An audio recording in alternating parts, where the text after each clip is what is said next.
pues yo creo que gol de Nayín, pero bueno, no lo sé. Puede ser, porque claro, fue un gran gol. Pero vamos, yo creo que no, yo no la conozco, ¿eh? La primera. José María Aznar. No sé, la verdad es que no soy de Zaragoza y es, no sé, la que menos me ha sonado.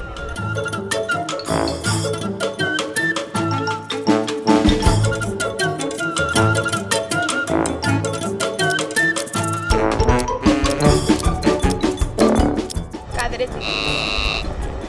Por ejemplo, En Bielsa.